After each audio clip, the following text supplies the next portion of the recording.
you walked up there to survey the damage, and you couldn't believe that something like that would happen in your neighborhood. What was the physical neighborhood like before that? It was almost like the picket fence and the little houses with the picket fence, and the lawns were uh, taken care of. It was just a nice, peaceful neighborhood. You always hear children riding their bikes and playing up and down the street. Um, it was just a nice, peaceful neighborhood, and I guess you would say middle class at the time. When I moved there, it was in the 50s, and it was predominantly white. But by the time the riot took place, it was the neighborhood was black, predominantly black. Very very few whites. By the time they moved out, it was on what they call it, white flight. They got up out of there. When we started moving in, they started leaving. There were still were some white families that were living there, but as I observed, there was a slow movement of whites moving away from that area. Was that the late 50s through the Yeah, early 60s? yeah, late 50s, yeah, late 50s, early 60s. As we grew up, we had a business district, which was on 28th and Dumanil. This business district was one of the areas in which we did all our shopping, our banking. It was one of the biggest business districts there were for African American people to go to during the 60s. And I remember going there as a child, going to the bank there. It was called a Royal Bank. And then I remember going to the different grocery stores there.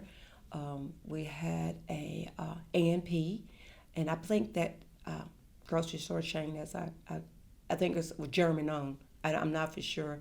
And then we had a clothing store, shoe store, and other small stores there. So those were some of the things that I remember as a child.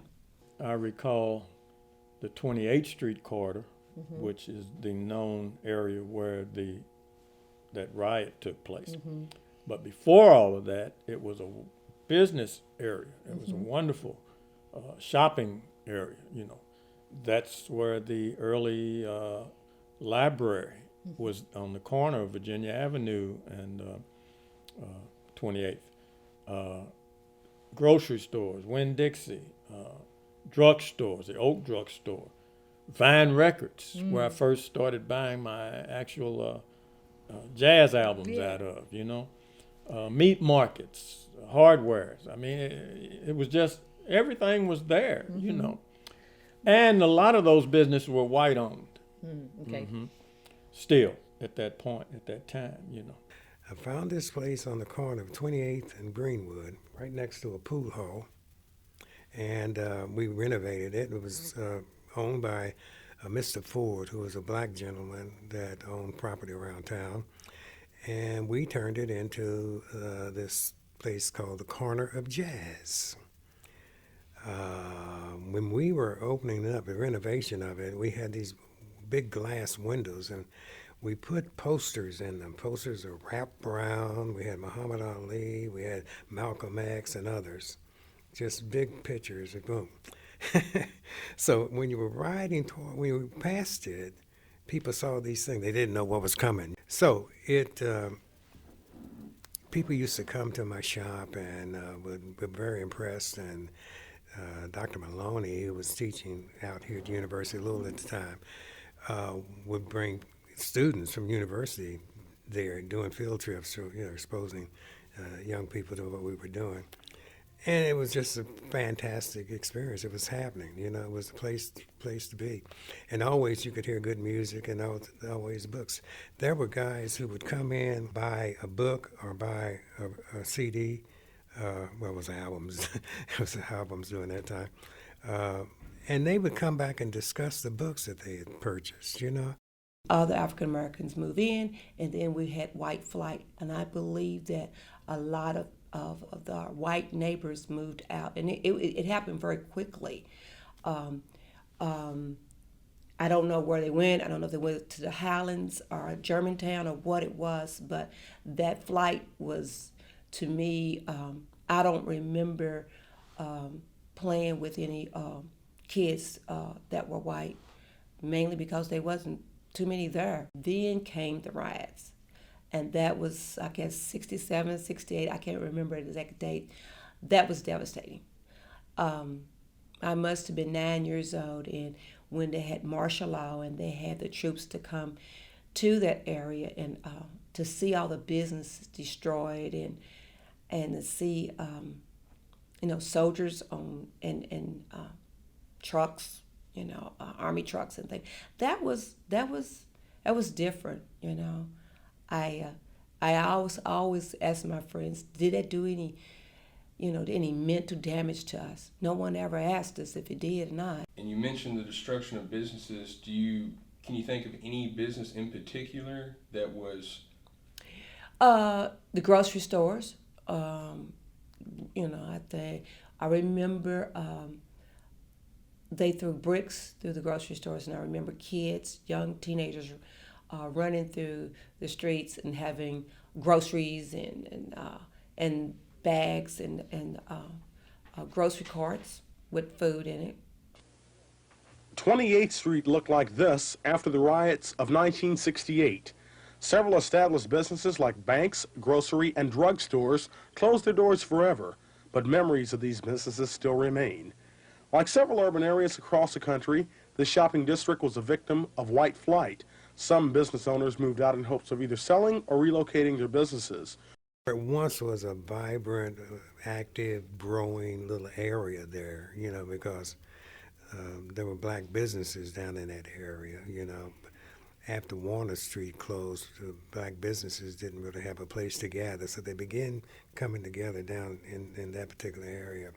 But after the uprising, the place just went, nobody showed up for years, and it still hadn't gotten back together, So it was a ghost land, and it was just. After it, I think that the businesses tried their best to hold on as long as they could to rebuild.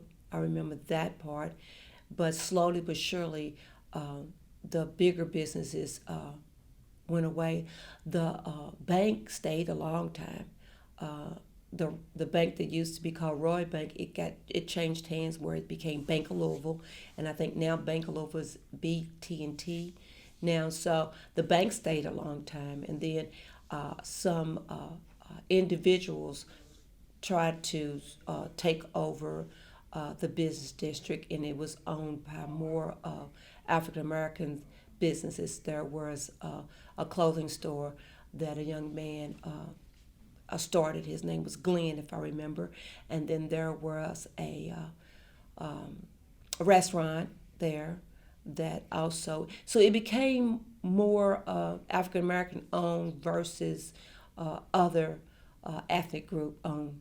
So at one time that it tried to, bring it back to life like it used to be, and it held on for a while. We had a drugstore there, so it stayed a while. So when I'm saying when a while, it's probably, I would say, maybe 6 or 7 years after the riots. It was okay. This is what the 28th Street area looks like today. Few well-established businesses and stores, but many vacant buildings. There are some problems in having a business here. Some buildings have long been deteriorated. Vandalism and burglary are high around here, and some businesses operate with boarded up and screened-in windows. Some residents in the area are dissatisfied with police protection at night. They feel that it's inadequate. Purchasing insurance for businesses in this area is a problem. Companies are reluctant to provide it to some businesses because of the high amounts of burglary and vandalism that occur here. And those who do carry insurance often pay very high rates. Purchasing land is a problem. Those who want to buy land in this neighborhood to start a business find that the prices for it are very high.